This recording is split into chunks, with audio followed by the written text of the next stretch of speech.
지금 금식에 관한 설교를 참 길게 지금 하고 있는데요.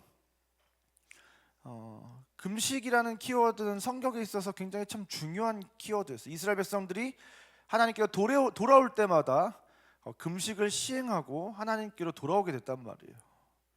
그런데 이스라엘 백성은 그 사이클을 계속 무한대로 반복을 해요.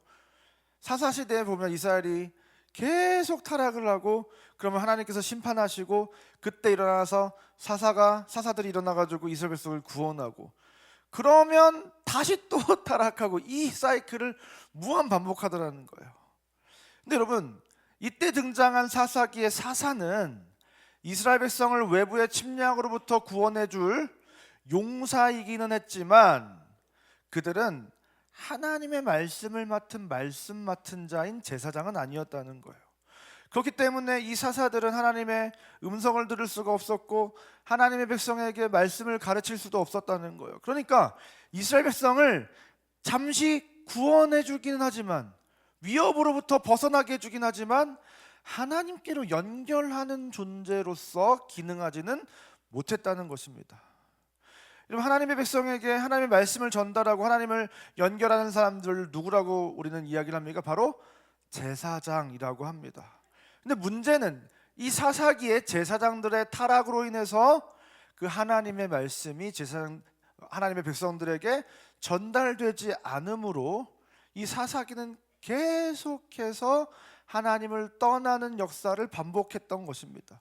결국 이 사사기의 실패의 원인은 하나님과 백성을 말씀으로 이어줄 제사장의 부재로, 그로 인한 말씀의 부재로 바로 이 사사기가 계속해서 큰 문제를 가져왔던 것입니다. 여러분, 그렇게 이 사사기는 사무엘상 3장 1절이 얘기하는 것처럼 여호와의 말씀이 희귀한 시대였습니다. 그런데 그 시대에 하나님께서 한 사람을 부르시는데 그 사람이 누구셨습니까? 바로 사무엘이었다는 거예요. 사무엘상 2장 35절에 내가 나를 위하여 충실한 제사장을 일으킬 것인데 그 사람은 내 마음 내 뜻대로 행하는 자다라고 하나님께서 말씀을 하시고 그 사무엘을 부르셔서 사무엘을 통해서 이 이스라엘 백성 가운데 말씀을 회복하시는데 그 장면을, 그것을 딱 묘사한 것이 사무엘상 3장 21절과 4장 1절의 말씀이었다는 거예요. 여호와께서 다시 실로에 나타나시고 사무엘이 여호와의 말씀을 받고 그 사무엘은 그 말씀을 받아서 온 이스라엘에게 전파하고 말씀으로 통치하는 하나님과 제사장인 사무엘과 이스라엘 백성이 말씀으로 완전히 하나로 연결되고 정렬된 모습이 바로 이 사무엘로부터 다시 시작되었다는 것입니다. 여러분, 이렇게 법궤가 돌아오고 사무엘이 세워지고 이스라엘 백성은 하나님께 돌아오는 이 그림을 하나님께서는 너무나도 기뻐하셨는데 그 이유가 뭐라고 했습니까?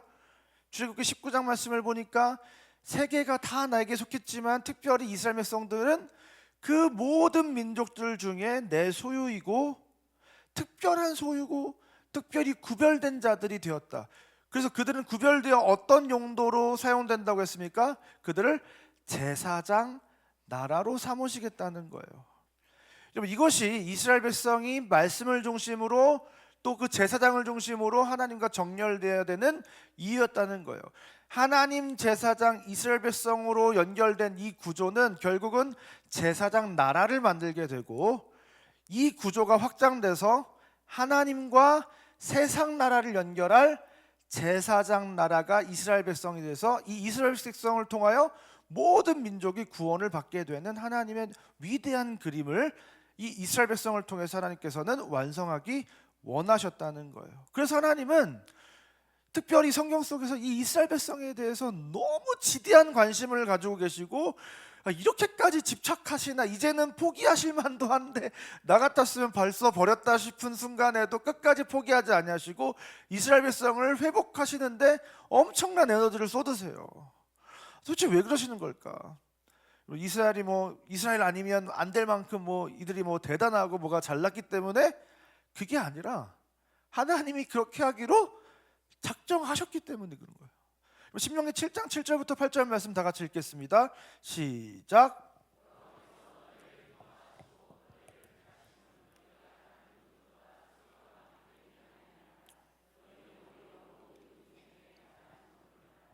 여호와께서 다만 너희를 사랑하시로 말미암아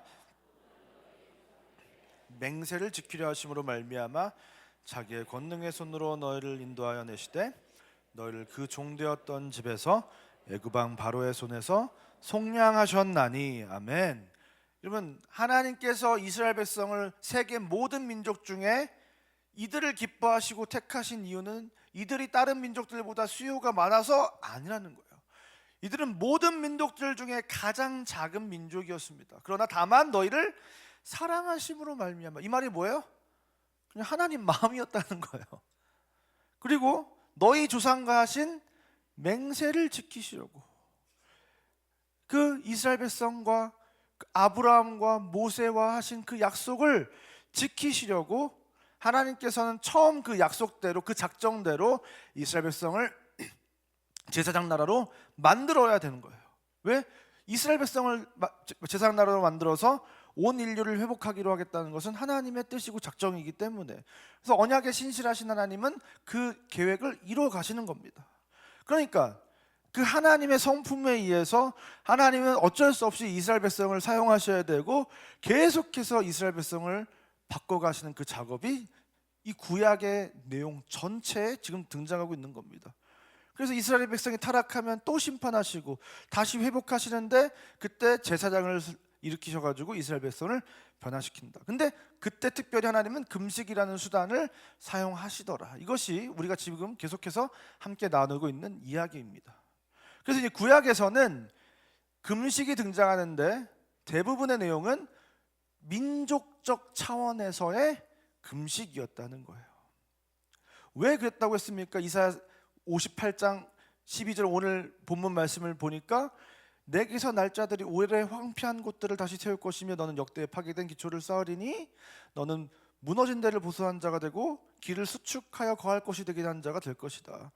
그러니까 하나님은 이 금식을 통해서 이스라엘 백성을 바꾸셔서 결국은 무너진 데를 보수하고 길을 만드는 자가 되길 원하셨다는 거예요. 그래서 내게서 날 자들을 통해서 민족과 열방과 그 온 세계에 오래 황폐한 곳들이 다시 세워지고 역대에 파괴된 기초가 다시 쌓아지는, 결국 이스라엘이 하나님과 세상을 연결하는 제사장 나라가 되고 피조 세계를 회복하는, 그 창조를 회복하는 본래 의미를, 그 의무를 다하는 하나님의 자녀들이 되기를 원하셨다는 거예요. 여기서 이제 내게서 날 자들을 우리는 한 세 자녀 정도로 볼 수 있습니다. 첫 번째는 물리적인 그 핏줄인 이스라엘 자손들을 처음 이야기할 수 있을 것이고요. 두 번째로는 그 이스라엘 백성으로부터 오시게 되는 예수 그리스도를 의미하고요. 마지막으로는 결국 이스라엘 자손으로 오시는 예수 그리스도를 통해서 확장되는 영적인 이스라엘인 이 땅에 있는 모든 교회와 성도들을 의미하는 것입니다. 그럼 결국 오늘날 이 시대에 필요한 것은 무엇입니까? 이 제사장 나라인 이스라엘 백성으로부터 하나님께서 우리에게 가져다 주신 건 무엇이에요? 바로 예수 그리스도. 오늘날 이 세상에는 예수 그리스도가 필요하다는 거예요. 그래서 지금 이 시대에도 구약의 이스라엘 백성이 그 제사장 나라의 역할을 감당했다면, 지금 이 시대에도 이 땅에 보이지 않는 예수님을 예수님께로 이 세상을 연결해 줄 제사장 나라가 필요한데, 그 나라는 이제 누구다? 바로 영적인 이스라엘인 온 세상에 퍼져 있는 이 땅의 교회와 성도들이다. 이 모든 계획이 이 성경에 다 담겨져 있는. 여러분, 성경 너무 재밌으시죠? 그렇죠? 아니에요? 저만 재밌나요? 여러분 잘 보세요. 우리가 지금까지 살펴본 내용 보세요. 룻기의 룻을 통해서 하나님께서는 결국은 이방인을 통해서 구원 역사를 이루어 가시겠다고 하는 하나님의 큰 그림이 이미 룻기에 등장하는 거예요. 그래서 오늘날에 우리 대한민국을 통해서, 이 이방 나라인 대한민국을 통해서 얼마나 많은 세계 선교가 일어나고 있습니까? 그 하나님의 우주적인 경륜이 드러난 거예요. 특별히 그 구원의 역사가 이 룻으로 인해서 어떻게 되는 거예요? 인간의 몸으로 이 땅에 오시는 예수 그리스도를 통해서 그 구원의 역사가 이루어진다는 것 또한 룻기를 통해서 드러나는 거예요. 여러분, 사무엘서의 말씀 앞에 선 사무엘과 그 법궤가, 빼앗긴 법궤가 돌아오는 것을 통해서 이제 선민 이스라엘이 하나님의 나라가 아니라 말씀의 통치를 받는 백성이 하나님의 백성이 될 것이라는 것이 예표될 뿐만 아니라, 이제 제사장 가문이 아닌 사무엘과 다윗이 왕 같은 제사장의 역할을 하는 것을 하나님께서 의도적으로 보여주세요. 이거는 레위기의 출애굽기의 율법에 의하면 불가능한 일이거든요. 근데 그들을 통해서 이제 언젠가는 레위인뿐만이 아니라 여기 서 있는 목사들뿐만 아니라 하나님의 말씀의 통치를 받는 모든 백성이 이 땅 가운데서 제사장적인 존재로 살아가게 될 것이라는 것을 하나님께서는 보여주고 있는 거예요. 또 이 법궤가 얼마나 능력이 강력한지를 이 사무엘서는 계속 보여주잖아요. 근데 이 하나님의 임재와 통치를 가져오는 법궤가 필요한 게 아니라, 오늘날에도 그 법궤가 필요한 것이 아니라 너희가 곧 하나님이 거하시고 임재하시는 언약궤이고 성전이고 보좌가 돼서 이 땅에 거하는 모든 성도가 이제 법궤로서 성전으로서 하나님의 임재와 통치를 가져오게 되는, 그래서 우리가 이 세상에 진짜 능력과 임재와 통치를 가져오는 법궤를 대신하는 존재들이라는 사실을 하나님께서는 이 모든 것을 통해서 우리에게 아주 희미하게 보여주고 계신 겁니다. 여러분, 이런 성경을 읽는다는 것은 정말 행복한 일입니까 아닙니까? 여러분, 성경 통독을 통해서 그 기쁨을 누리고 계십니까? 아멘. 너무 좋은 거예요. 저는 요즘 이제 성경을 통독을 하면서 저도 얼마나 행복한지 모르겠어요. 예전에도 성경을 수도 없이 많이 읽었지만 읽을 때마다 성경은 새로운 거예요. 물론 그 전보다 제가 신학적으로 지식적으로 더 많이 쌓인 것도 있겠지만, 일단은 제가 예전에 성경을 읽을 때랑 지금 성경을 읽을 때 우리 삶의 상황이, 나의 어떤 신학의 성숙도가 다 계속 다르잖아요. 내 위치가 다르고. 그러면 그 전에는 보이지 않았던 구절들이 막 올라와요. 이제 그 전에는 그렇게 주의 깊게 보지 않았던 구절들이 막 은혜가 된다고요, 여러분. 이번에도 성경을 읽는데 하나님께서 왜 이스라엘 백성에게 왕을 허락하셨을까? 왕을 그렇게 세우길 원치 않으셨던 하나님께서 이게 깨달아지더라고요. 다음 시간에 함께 나누도록 하겠습니다. 여러분 이렇게 하나님께서는 이 말씀을 통해서 그 하나님의 놀라운 그 신비를, 역사를 우리에게 계시하고 계시다는 것입니다.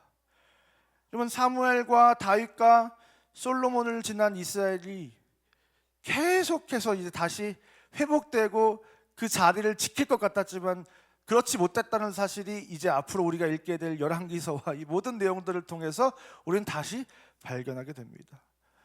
하나님을 향한 그 갈망을 가지고 하나님께로 돌아왔지만 또 다시 하나님을 떠나게 돼요, 이스라엘 백성이. 그때 하나님께서 이스라엘 백성에게 엄청난 회초리를 드시는데, 북이스라엘은 아수르에 의해서 망하고 남유다는 바벨론에 의해서 망하게 됩니다. 그래서 이 하나님의 백성은 바벨론 포로 생활을 하게 되었다는 거예요. 여러분, 근데 이 바벨론 포로 생활 속에서도 이스라엘 백성은 금식과 회개 운동을 이어갑니다. 여러분, 지난번에 우리가 하나님께서 이 이스라엘 백성의 금식을 기뻐하지 않으셨다 할 때 스가랴 7장 5절 말씀을 보니까 너희가 70년 동안 다섯째 달과 일곱째 달에 금식하고 애통하였다 라고 말씀하고 있잖아요. 이스라엘 백성이 포로 생활 동안 너무 힘드니까 이제 힘들어서 안 되겠다, 이거 기도라도 해야 되겠다 해가지고 정신을 차리고 금식하고 기도했는데, 하나님은 어떻다고 평가를 하셨어요? 너희는 그거를 나를 위해서 한 게 맞냐, 너를 위해서 한 거 아니냐, 이렇게 하시면서 이 기도는 너희가 소원 수리하기 위해서, 바벨론 포로 생활을 청산하기 위해서 기도한 거지 나를 위해서 기도한 것이 아니다, 이렇게 말씀하셨잖아요. 근데 이스라엘 백성은 어쨌든 70년 내내 열심히 금식했어요. 또 여러분, 이 포로기에 에스더가 있잖아요. 에스더가 어떤 인물이었는지 전부 잘 아시죠?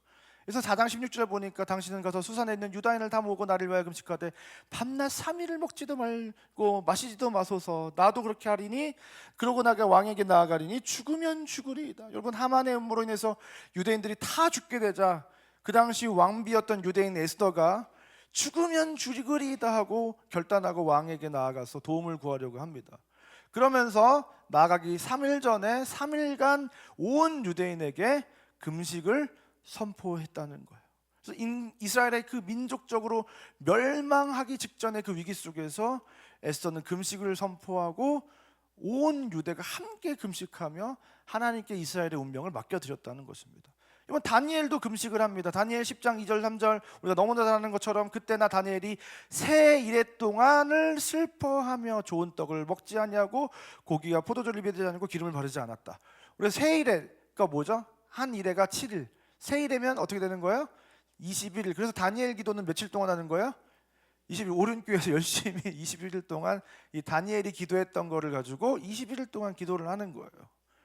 여러분, 이렇게 다니엘은 21일 동안 그 쾌락을 즐기지 않는 형태, 우리가 예전에 금식의 형태 많이 배웠잖아요. 쾌락을 즐기지 않는 형태의 금식을 시행했습니다. 또 다니엘서 9장 3절을 보니까 내가 금식하며 베옷을 입고 죄를 덮어 쓰고 주 하나님께 기도하며 간구하기를 열심하고, 다니엘이 성경을 읽다가 어떤 일이 발생했냐면 이스라엘 백성이 포로 생활을 70년 만에 마치게 된다는 사실을 깨달았어요. 그래서 하나님 앞에서 이스라엘의 모든 죄를 대신해서 자복하고 금식하면서 하나님께 기도했어요. 그게 바로 다니엘이 9장에서 등장하는 다니엘의 또 금식입니다. 또 사실은 다니엘이 소년일 때 어떤 일이 벌어졌어요? 왕의 진미를 거부하고 열흘간 채식을 하는 일도 있었습니다. 또 이제 포로를 귀환하는 때에 에스라가 금식을 선포하는데, 에스라 8장을 보니까 그때 내가 아화와 강가에서 금식을 선포하고 돌아가기 일보 직전에 금식을 선포해요. 그래서 뭘 기도해요? 우리와 우리 어린아이와 모든 소유를 위하여 평탄한 길을 구하게 됩니다. 이게 무엇이냐면 이제 왕의 명령을 받아가지고 이스라엘 백성이 이제 포로 2차 귀환을 하게 되는 장면인데요. 가는 길이 너무 험난하고 엄청난 위협들이 도사리고 있었어요. 근데 왕과의 굉장히 친한 친분이 있었기 때문에 왕에게 호위 군사를 마련해달라고 부탁을 할 수도 있었는데 그러질 못하겠는 거예요. 왜냐하면 지금까지 에스라가 왕한테 했던 말들이 있었던 거예요. 뭐였어요? 우리 하나님은 자기를 찾는 모든 자들에게 선을 베푸시고 자기를 배반하는 모든 자들에게는 권능과 진노를 내신 하나님입니다. 뭐 이렇게 왕한테 얘기를 지금까지 해놨는데, 우린 하나님의 백성이고 그 하나님이 우리를 도우시는 분이다 이렇게 막 호언장담해놨는데 가는 길에 우리 좀 도와주세요, 하나님의 도움을 구하지 않고 그 왕의 도움을 구한다는 게 내키지가 않았던 거예요. 그래서 에스라가 금식을 선포하고 왕의 도움을 구하지 않고 하나님의 도우심을 힘입어서 2차 포로 귀환을 하게 되는 장면이 바로 이 에스라의 금식입니다. 그리고 이제 느헤미야의 금식 장면이 있는데요. 느헤미야 1장 3절 4절 보니까 그들이 네게레데 사로잡힐 면하고 남아있는 자들이 그 지방 거기서 큰 환난을 당하고 능력을 받으며 예루살렘 성은 허물어지고 성문들은 불탔다 하는지라. 그래서 이 말을 듣고 수일 동안 슬퍼하며 금식하고 기도했다는 거예요. 그러니까 2차 포로 귀환 이후에 이스라엘 백성들이 굉장히 어려운 일을 당했다는 것을 듣고 느헤미야가 굉장히 마음이 슬퍼서 그때 금식을 딴 장면이 등장을 하고, 이것 때문에 느헤미야는 왕에게 또 간청을 내서 3차 포로 귀환을 하게 됩니다. 여러분, 이렇게 이 바벨론 포로기에 이스라엘 백성은 금식하며 기도를 했는데 이 세 차례의 포로 귀환을 통해서 이스라엘 백성이 회복되는 양상을 한번 살펴보자는 거예요. 첫 번째로 이제 이스라엘 백성들이 이 바벨론 포로 기간 동안 70년 동안 두 달에 한 번씩 계속 1년에 두 달 하루에 한 번 계속 이렇게 금식을 정기적으로 해왔습니다. 근데 이 70년간의 금식이 연수가 딱 차고 하나님께서는 스룹바벨과 예수아를 통해서 이스라엘 백성들로 하여금 처음 이제 포로 기한을 1차 포로 기한을 하게 하시는데, 그때 1차 포로 기한 때 했던 작업이 무엇입니까? 바로 예루살렘 성전을 재건하는 거였어요. 그리고 두 번째, 이제 에스라가 금식을 하고 2차 포로 기한이 이루어진 다음에 제사장 에스라가 이스라엘 백성에게 하나님의 말씀을 가르치고 엄청난 회개와 부흥 운동이 그때 일어납니다. 그래서 이 에스라가 결단을 한 거예요. 야, 우리가 사사기의 전철을 절대로 밟으면 안 되고 역대 왕들 가운데 있었던 일들을 절대 반복하면 안 되기 때문에 우리는 어떻게 되냐? 이제 우리가 예루살렘으로 돌아왔으니까 이방 여인과 결혼한 사람들 아내와 자식들을 다 내쫓아라. 우리는 절대로 이방의 문화를 이 땅 가운데 드릴 수가 없다 해가지고 이방 아내와 소생들을 다 내쫓는, 절대로 그 역사적 실패를 거듭하지 않겠다는 강한 의지를 가지고 부흥운동을 시작합니다. 그래서 지금까지 1차, 2차 귀환을 통해서 보면 우리가 지금까지 알고 있었던 금식으로 인한 이스라엘 백성들의 회개 운동이 이루어진 것을 볼 수가 있습니다. 언약궤가 자리 잡아야 될 성전을 다시 재건했고요. 그 다음에 제사장인 에스라가 세워져서 하나님의 말씀이 회복됐습니다. 그리고 이제 백성들이 자기 죄를 회개하고 하나님께로 돌이키게 되는 완전한 아름다운 그림이 완성이 됐는데 한 번 더 귀환한다는 게 이상한 거예요. 왜 한 번 더 귀환할까? 느헤미야의 3차 귀환으로 인해서 이번에는 성전이 아니라 예루살렘 성의 성벽을 재건하더라는 거예요. 어렸을 때 이 말씀을 읽으면서 성벽을 왜 재건하지? 이게 도대체 무슨 의미인지 잘 이해하지 못했는데 이제는 알 수 있거든요. 여러분, 그것이 무엇입니까? 지금까지 하나님의 임재는 맨 처음 하나님께서 이 세상을 창조하셨던 에덴 동산에서 하나님이 아담과 함께 하셨습니다. 그리고 그 이후에 아담의 범죄로 인해서 하나님과 이스라엘 백성의 그 관계가 완전히 단절된 이후에 하나님께서 모세를 세우셔서 이제 성막 안에 있는 지성소에 이 법궤 혹은 언약궤라고 하는 그곳에 하나님의 영광이 임재하십니다. 그리고 이제 다윗의 아들인 솔로몬이 성전을 완공해서 이제는 텐트 따위에 하나님을 모실 수 없다. 내 왕궁보다 더 화려한 곳에 하나님의 임재를 가져다 놔야겠다고 해가지고 성전을 아름답게 지어가지고 언약궤를 그 성전 안에 두고 이제 하나님은 그 성전 안에 임재하게 되셨습니다. 그런데 이 이스라엘 백성이 타락한 이후에 에스겔서 10장 18절에 뭐라고 말씀하고 있냐면 여호와의 영광이 성전 문지방을 떠나서 그룹들 위에 머무나니. 그룹들 위에 머물렀다는 건 뭐예요? 원래 언약궤도 그룹 날개가 이렇게 양쪽에 펼쳐져 있는 그 사이에 하나님이 거하시는 거거든요. 그룹들 위에 거하시지만 이제 하나님은 성전에는 거하시지 않는다. 이것을 우리는 이렇게도 해석할 수 있습니다. 이제 하나님이 완전히 이스라엘 백성을 떠나셨구나. 이제 하나님은 이스라엘을 버리셨구나.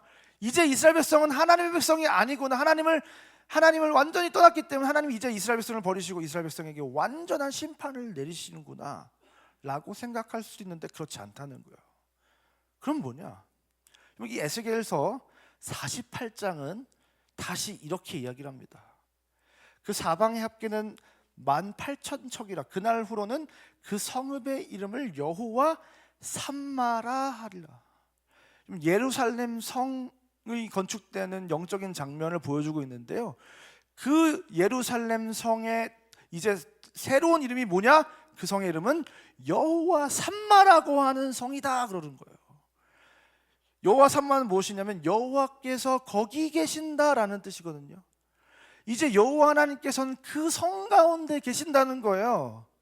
다시 말해서 이제 하나님의 영광의 임재가 그 통치가 이제 그 좁은 성막과 성전이 아니라 그 좁은 언약궤 위가 아니라 이제는 이스라엘 백성이 거하는 모든 반경 가운데 바운더리 안에 하나님이 거하시겠다는 거예요. 이제 이 하나님의 임재가 성전으로부터 확장돼서 하나님께서 이제는 뭔가 새로운 일을 하시겠다고 하는 하나님 나라의 역사의 새로운 국면이 이제 시작됐다는 것입니다. 그래서 우리가 예전에 이 법궤 설교를 했을 때 예레미야 3장 16절부터 17절은 뭐라고 얘기했습니까?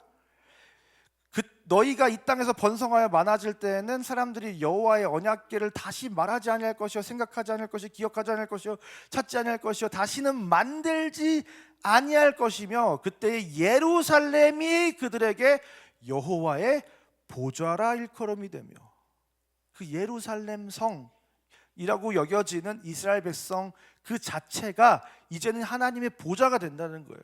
그때 어떤 일이 발생하느냐?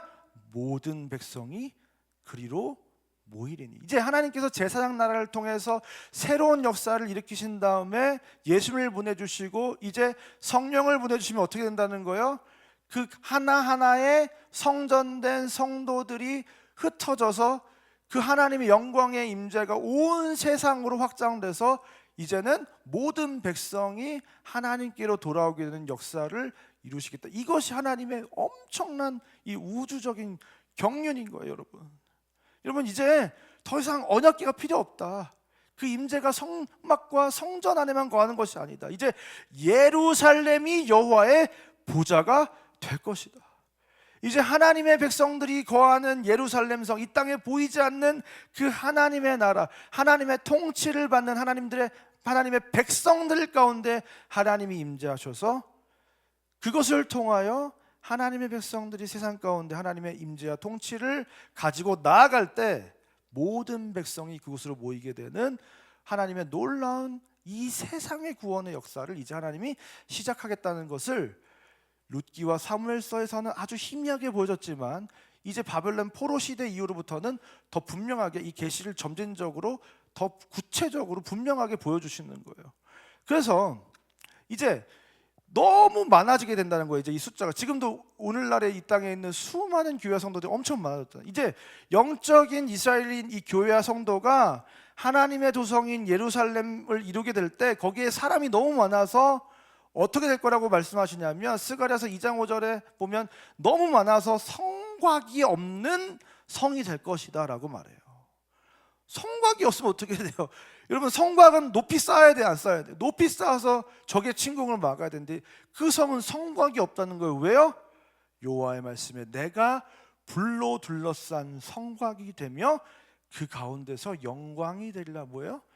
하나님 자체가 그 이스라엘 백성을 완전히 포위하고 안으시는 성곽이 되시고 그 안에 나의 영광의 임재가 머물 것이다.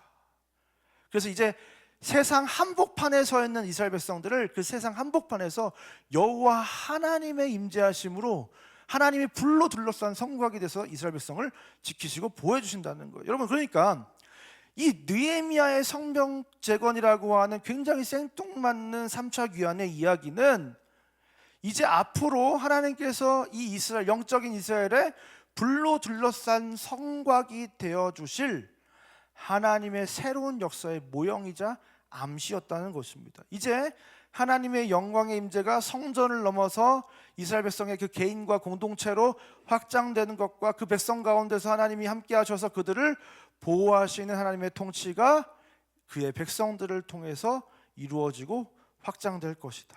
그래서 요엘서가 왜 예언을 하는 거예요? 이제는 하나님의 영이 우리 가운데 부어져서 그 하나님이 우리 안에 거하시게 될 것이다. 그로부터 놀라운 복음의 역사가 시작될 것이라는 것이 사도행전에서 이루어지고 사도행전에서 그 하나님의 영이 부어지니까 그 복음의 역사가 시작이 되는 겁니다. 그래서 사도 바울은 우리로 하여금 우리는 너희가 하나님의 영이 거하시는 성전인지를 알지 못하느냐 말씀하시는 거예요. 여러분, 이 바벨론 포로기에 행해진 금식이 우리에게 가르쳐주는 세 가지 의미가 있습니다. 첫 번째, 여러분, 그 이방 땅 바벨론에서 민족적 금식을 했다는 사실은 우리에게 뭘 가르쳐주는 거예요? 이제 하나님의 나라는, 영적인 하나님의 나라, 그 이스라엘 백성인 이 교회와 성도들은 이제 그 바벨론과 같은 세상 한복판에서 누구인가를 증명해야 되는 시대가 온다는 거예요. 바로 지금 우리가 살아가고 있는 그 시대가 그렇습니다. 그래서 그 하나님 나라가 이제 세상 가운데로 확장되고 침투될 것을 하나님께서 말씀하고 계신 거예요. 더 나아가 이제 성전된 그리스도인을 통해서 하나님께서 그 나라의 확장의 역사를 이루어 가신다는 거예요. 이제 이스라엘 민족 공동체 안에만 머물러 계셨잖아요. 성막이 이스라엘 백성 12지파가 삥 성막을 3지파씩 두르고 있습니다. 3, 4 동서남북으로 3지파씩. 그러면 그 안에 성막이 있고 그 안에 하나님 임재가 계셨던 거예요. 이스라엘 백성 말고는 하나님의 임재가 이 땅 가운데 없었어요. 그런데 이제는 한 개인 한 사람 한 사람에게 하나님께서 함께 하시고 그들을 성전 삼으시고 하나님의 보좌인 언약궤 삼으셔서 그들을 통해 하나님의 영광과 임재와 통치를 나타내신다는 성전된 그리스도인의 모습을 보여주는 겁니다. 마지막으로는 결국 예고된 이방인의 구원. 여러분, 이 예언서를 보면 굉장히 재밌는 내용이 등장하잖아요. 그 한 예언서가 뭡니까? 바로 요나서예요. 요나서. 생뚱맞게 요나가 그 물고기 뱃속에 들어가는 그냥 그런 이야기가 왜 들어있는가? 이방 백성을 이제 적극 적극적으로 구원하시겠다고 하는 하나님의 더 큰 그림을 하나님께서 이제 적극적으로 시행하시는 거예요. 여러분, 그래서 이 니네가 회개하고 돌아올 때 굉장히 특이한 점이 있는데 그게 뭔지 아세요? 그들이 이스라엘 백성처럼 금식하고 회개해요. 금식하면서 회개해요. 여러분, 이 양상을 니네 백성들이 보였다는 건 뭐예요? 이 영적인 이스라엘 백성의 신앙 양식을 그대로 따라하는 이제 하나님의 백성의 모습을 이방이 갖추게 되는 것을 우리에게 보여주는 거예요. 그래서 이제 성경이 하나님의 구원 계획의 그 다음 스텝들을 점점 더 점진적으로 더 분명하게 밝히고 있는 겁니다. 이방 여인 룻이 예수님이 이 땅에 오시게 했던 것처럼 이제 이방인이지만 영적인 이스라엘인 이 땅의 모든 교회와 성도들은 예수 그리스도의 다시 오심을, 그 재림을 가능하게 하는 놀라운 존재들이 될 줄 믿습니다. 여러분, 그래서 다니엘이 금식하며 하나님께 나아갈 때 이 다니엘의 개인적인 금식이 등장하잖아요. 이 바벨론 포로기에. 이게 왜 중요하냐면 이 다니엘서는 이 세상을 살아가는 이 땅에서의 하나님의 백성은 어떤 존재로 기능해야 되는가를 이 다니엘을 통해서 하나님께서 굉장히 분명하게 보여주시거든요. 여러분, 근데 어떤 일이 발생해요? 다니엘이 총리가 되고 막 거기서 굉장히 좋은 성황 영향력을 막 드러낼 때 다니엘서 6장 18절 말씀 보니까 왕이 궁에 들어가서는 밤새도록 금식하고 그 앞에 오락을 금하고 잠자기를 마다하니라. 여러분, 다니엘서에서 다니엘이 사자굴에 들어갔을 때 왕이 내뱉은 말 때문에 어쩔 수 없이 원치 않게 이 다니엘을 사제굴로 넣고 왕이 걱정이 된 거예요. 다니엘이 안전해야 되는데 이러면서 어떻게 했다는 거예요? 밤새 금식하고 잠도 안 자고 오락도 안 하고 기다렸다는 거예요. 근데 좀 이상한 거예요. 제가 이걸 읽으면서 원래 밤에는 밥을 안 먹지 않나, 밤새 새벽에는 밥을 안 먹지 않나 그런 생각을 했는데요, 밤새 금식하고 잠도 안 자고 뭔가를 즐기는 행위도 아무것도 안 하고 계속 밤새도록 노심초사 다니엘을 기다렸던 거예요. 그러면서 새벽 일찍 일어나자마자 그 굴을 앞으로 달려갑니다. 그래서 다니엘 6장 20절에 뭐라고 하는 거예요? 다니엘이 든 굴에 가까이 이르러서 슬피 소리질러 다니엘에게 묻되 살아계시는 하나님의 종 다니엘아, 내가 항상 섬기는 내 하나님이 사자들에게서 능히 너를 구원하셨느냐. 이 구절이 너무 멋있는 거예요. 살아계시는 하나님의 종 다니엘아. 다니엘을 보고 하나님이 살아계신다는 것을 고백하는 거죠. 내가 항상 섬기는 내 하나님이. 다니엘이 항상 그 세상 한복판에서 하나님을 항상 섬긴다는 것을 이 왕은 알고 있어요. 그 하나님이 사자들에게서 너를 능히 구원하셨느냐 물어요. 근데 다니엘이 살아있어요? 죽었어요? 살아있어요. 그거를 보고 왕이 뭐라고 하는 거예요? 내가 이제 조서를 내리노라. 내 나라 관할 아래에 있는 사람들은 다 다니엘의 하나님 앞에서 떨며 두려워할지니 그는 살아계신 하나님이시요 영원히 변하지 않을 것이며 그의 나라는 멸망하지 아니할 것이요 그의 권세는 무궁할 것이며 그는 구원도 하시며 건져내기도 하시며 하늘에서든지 땅에서든지 이적과 기사를 행하시는 이로써 다니엘을 구원하여 사자의 입에서 벗어나게 하셨습니다 하셨더라. 할렐루야. 결국 이 왕이 어떻게 하는 거예요? 다니엘을 통해서 조서를 내리고 다시 내 나라 관할 안에 있는 자들은 다 다니엘의 하나님 앞에 떨며 두려워할지라고 이제 하나님을 믿는 백성으로서의 그것을 선포한 거예요. 이 다니엘 한 사람의 인생을 통해서 한 나라의 왕의 마음이 움직여지고 그리고 그 왕으로 하여금 하나님을 찬양하게 하고 더 나아가 한 나라의 정책과 기조를 바꾸는 거예요. 그래서 결국은 이 다니엘을 통해서 세상이 하나님의 통치를 받겠다는 거예요. 여러분, 이게 저와 여러분이 이 땅을 살아가야 될 진짜 하나님의 사람으로서의 모습인 줄 믿습니다. 여러분, 그렇게 세워진 초대교회는 어떻게 했어요? 그 박해 속에서도 결국 다니엘과 같이 진짜 사자굴에 들어갔잖아요. 실제로 이스라엘 백성들이 다니엘이 사자굴에 들어간 게 괜히 나오는 얘기가 아니에요. 결국 초대교회 성도들이 그 사자의 밥이 됐잖아요. 그럼에도 불구하고 초대교회 성도들은 신앙을 지켰고 결국 그 초대교회 성도들은 콘스탄티누스 황제의 마음을 움직여서 기독교는 로마의 국교가 됐다는 거예요. 그리고 지금도 이 세상의 중심에 하나님의 나라인 이 교회가 서 있다는 것입니다. 그래서 지금 우리가 잘해야 됩니다. 다니엘처럼, 초대교회 성도들처럼. 사랑하는 성도 여러분, 이렇게 한번 고백해 볼까요? 옆에 있는 분들, 내 안에 너 있다. 한 번 더, 내 안에 하나님 있다. 이 사실이 모든 순간에 인식돼요. 모든 순간에 하나님이 내 안에 거하시는 성전이 되셔요. 그래서 내가 이 문 밖을 나가서 콧노래를 흥얼이면서 주님은 나의 산성 부르는 순간, 그곳은 하나님이 나를 통해서 예배 받으시는 하나님의 전이 되는 겁니다. 그곳에 하나님을 예배하는 곳이 될 때 그 땅은 내가 밟는 그 모든 땅은 하나님의 나라가 되는 거예요. 여러분, 그 하나님의 놀라운 역사가 여러분을 통해서 이루어질 줄 믿습니다. 여러분, 성막 속에서 이스라엘 백성과 함께 하셨던 하나님은 오늘날 저와 여러분 가운데 계시며 우리의 불로 둘러싼 성곽이 되어주셔서 우리를 지켜보아실 뿐만 아니라 이 땅과 그 교회된 성도를 통해 온 땅과 열방을 회복하신 하나님인 줄 믿습니다. 그럼 반드시 기억해야 될 것은 무엇입니까? 다니엘이 마지막 때의 환상을 맨 마지막에 보면서 우리에게 당부한 한 가지 말씀이 있습니다. 그것이 무엇입니까? 다니엘서 12장 3절 말씀 읽고 말씀 마치겠습니다. 시작. 지혜 있는 자는 궁창에 같이 빛날 것이요 많은 사람을 옳은 대로 돌아오게 한 자는 별과 같이 영원토록 빛나니라. 여러분들, 지혜 있는 자가 되시기를 주님으로 축원드립니다.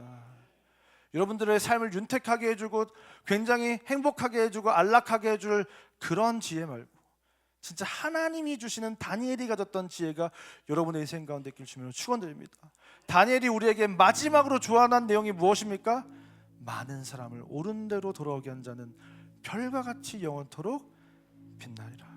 특별히 오늘 우리 다 같이 2부 예배 끝나고 전도를 나갔는데요, 이 마지막 때에 하나님께서 이 다니엘을 통해서 우리에게 당부하신 이 말씀을 기억하셔서 많은 사람을 옳은 대로 돌아오게 하여 하늘의 별과 같이 빛나는 저와 여러분의 인생, 그 지혜 있는 인생 되시기를 주님의 이름으로 축원드립니다. 시간 다 같이 자리에 일어나셔서 함께 찬양하겠습니다.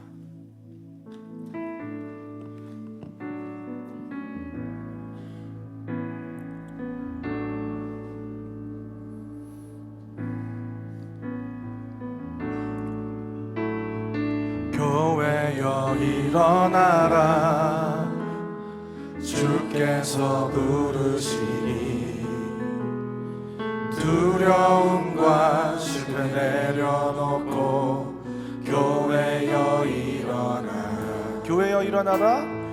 교회여 일어나라. 주께서 보내시니 우릴 부르신 삶의 자리에서 교회여 일어나라. 우린 세상에 하나님의 편지 주의 교회 통해 세상의 주를 보리라. 일어나라 아버지 사랑으로, 아버지 능력으로 서로 하나 되어 그 빛을 비추라. 노래하라 아버지의 사랑을, 아버지의 크심을 이 삶의 노래로 주님을 나타내라. 일어나라.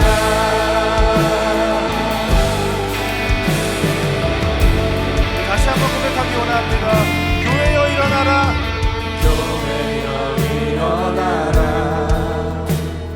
주께서 부르시니 두려움과 실패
통해서 이 이스라엘 백성의 모습을 통해서 우리가 기억해야 될 한 가지 사실이 있는데요. 그것이 무엇이냐면 하나님은 이스라엘 백성을 절대 포기하지 않으세요. 여러분 뭐 이 땅의 교회가 뭐 힘을 잃고 뭐 엉망이고 뭐 문제가 있고 죄가 많고 하나님은 절대 이 땅의 교회를 포기하지 않으십니다. 왜요? 이 땅의 교회를 통해서 온 땅을 회복하시겠다고 하나님께서 작정하셨기 때문에. 여러분 그러면 어떻게 되는 거예요? 우리가 심판받을 수도 있다는 거예요. 여러분 그 구약의 이야기는 저와 여러분의 이야기입니다. 여러분 교회가 부흥하고 평안하고 대한민국의 교회가 이렇게 여기까지 수많은 십자가를 세웠지만 우리가 여기서 멈추게 될 때 하나님은 반드시 우리를 각성시키시는 하나님의 역사를 일으키실 것입니다. 하나님은 반드시 저와 여러분을 사용하실 줄 믿습니다. 우리가 하나님의 부르심에 응답하고 순종할 때까지 포기 안 하세요. 하나님 그 하나님의 포기하지 않으시는 역사가 우리 가운데 있기를 주님의 축원드립니다. 오늘 시간 한번 기도할 때 주님 우리가 이 마지막 때에 우리가 각성하게 하여 주시옵소서. 다니엘과 같이 우리가 일어나게 하여 주시옵소서. 우리가 이 세상 한복판을 살아가면서 다니엘처럼 그 하나님의 임재와 통치와 능력을 드러내는 인생 되게 하여 주시옵소서. 하나님 그 다니엘이 그 마지막 때를 향한 권면을 우리에게 하셨던 것처럼 이 마지막 때에 하나님의 사랑을 전하는 인생, 많은 사람을 옳은 대로 돌아오게 하여 하늘의 별과 같은 빛나는 자를 이야기하게 해달라고.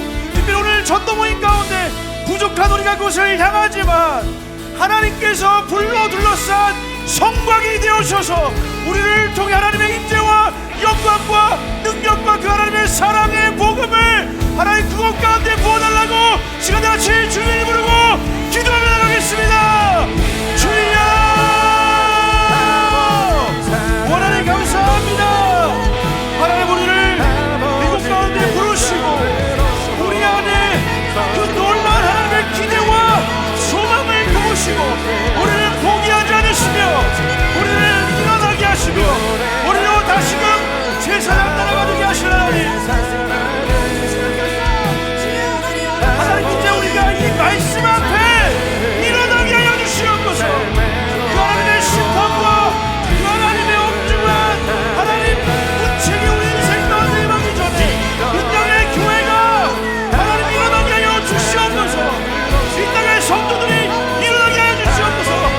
다시 그 하나님의 말씀 앞에 정렬되어 하늘의 같이 뜻을 세우고 이 세상 한복판에서 내가 하나님의 사랑으로 하나님의 뜻을 이루어가고 세상을 타협하지 않고 믿음으로 살아가며 그 하나님의 능력이 드러나기를 하나님 우리가 간절히 구하며 하나님의 인전 통치를 구하고 그 하나님의 말씀에 반응하여 이 세상 가운데로 나아가게 하시고 이 땅의 모든 백성들을 일어나게 하시고 하나님 일어나 우리가 그 하나님의 사랑과 그 하나님의 은혜와 그 하나님의 영광과 그 하나님의 능력을 그 하나님의 사랑을 이 세상에 놀라운 세상을 주시옵소서. 이제 우리가 많은 땅을 옳은 대로 나가게 하여 하나님의 별과 같이 빛나는 생명이 하시며 특별히 오늘 이 시간 우리가 복음을 읽고 사랑을 내고 예수를 신뢰를 내고 우리가 이 땅을 향하여 내발인 것 반성인데 하나님께서 하나님 임재하시며 우리 가운데 함께하여 주시옵소서. 일어나라 아버지 사랑으로 아버지 능력으로 서로 하나 되어 그 빛을 비추라. 노래하라 아버지의 사랑을 아버지의 주심을 이 삶의 노래로 주님을 나타내라.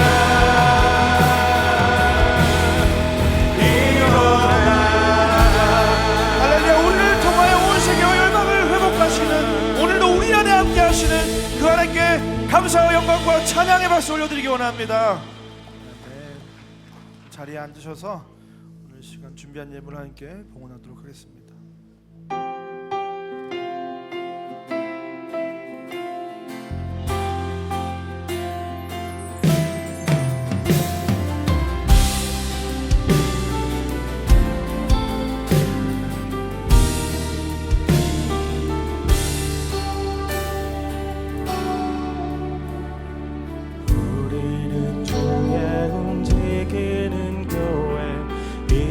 이곳은 주님을 위한 자리. 내가 기도하는 모든 땅 위에서 하나님 예배받은 그날을 고대하네.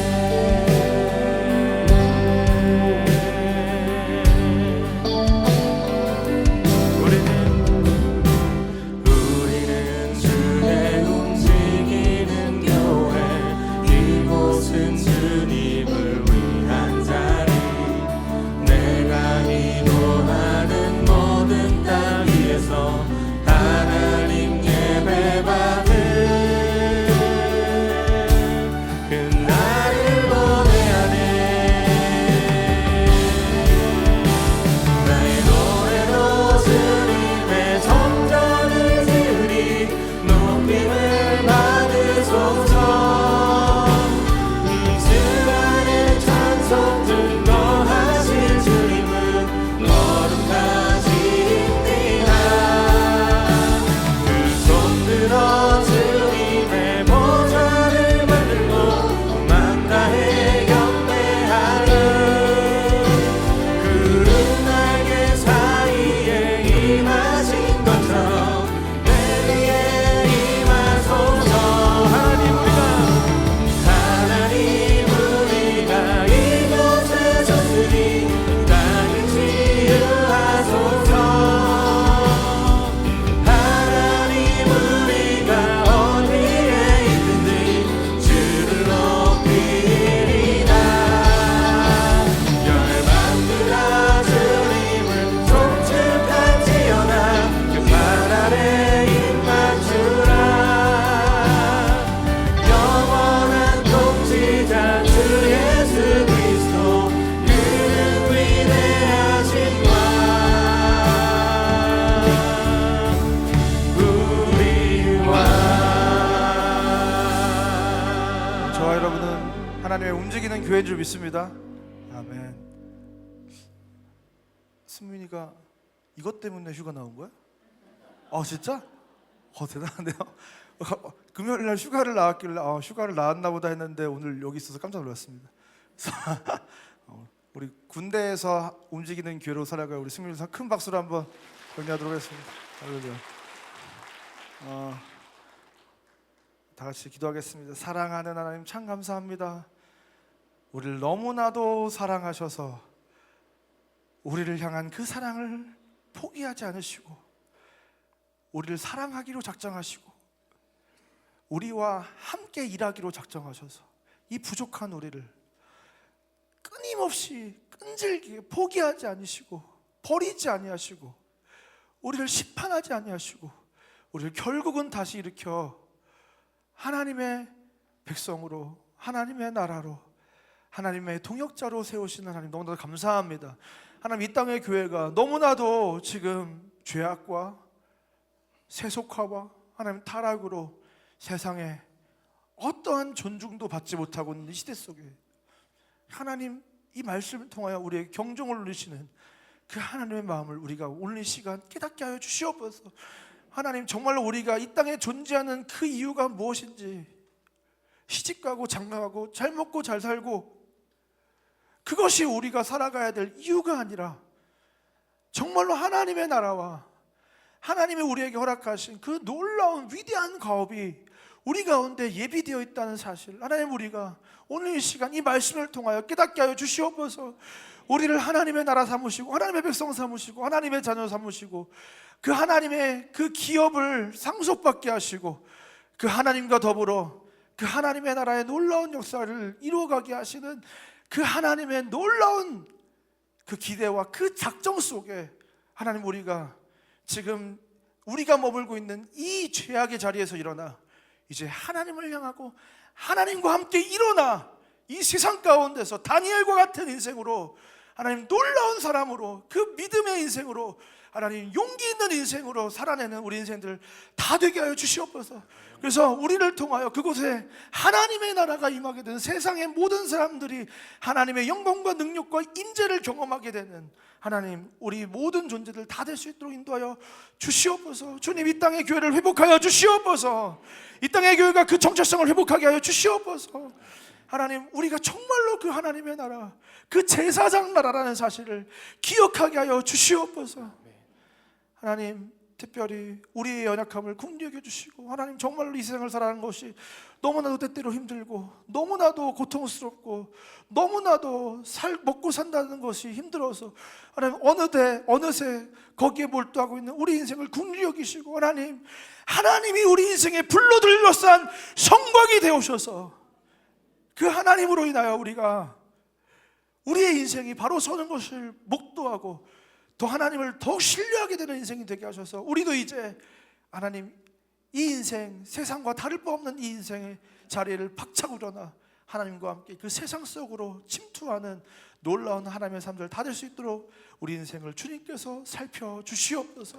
하나님 특별히 오늘 이 시간 이 봉헌한 귀한 가정을 기억하여 주시옵소서. 이 가정이 하나님의 손에 붙들린 가정 되게 하여 주시옵소서. 그 하나님의 말씀 앞에 정렬된 가정 되게 하여 주시옵소서. 이 가정이 제사장 나라가 되게 하여 주시옵소서. 그래야 이 가정을 통하여 하나님 많은 사람들이 옳은 대로 돌아오게 되어 하늘의 별과 같이 빛나는 위대한 가문이 되게 하여 주시옵소서. 하나님 자녀들의 인생을 기억하여 주시고, 군생활 중에 있는 자녀 가운데 하나님의 은혜를 베푸셔서 그곳에서 살아계신 하나님을 맛보게 하시고, 그 하나님이 정말로 내 인생에 살아서 역사하신 하나님의 사실을 깨닫고 그 하나님 안에서 날마다 거하게 되는 인생 되게 하여 주시옵소서. 하나님 서영의 인생을 기억하여 주시고, 하나님 이제 대학을 진학하고 하나님 이제 성인이 돼서 살아가는 모든 발걸음 가운데 하나님께서 동행하시고 하나님의 선하신 인도하심으로 모든 인생의 여정을 주님께서 함께하여 주시옵소서. 이제는 우리 구주 예수 그리스도의 은혜, 하나님의 사랑과 성령 하나님의 감화, 감동, 위로 같은 충만한 역사가 오늘 이 시간 움직이는 하나님의 교회로, 제사장 나라로 이 땅을 회복하고 치유하며 살아가기로 결단하고 돌아가는 이전에 모인 모든 주의 자녀들 머리 위에 이제부터 영원까지 함께 있을지어다. 아멘.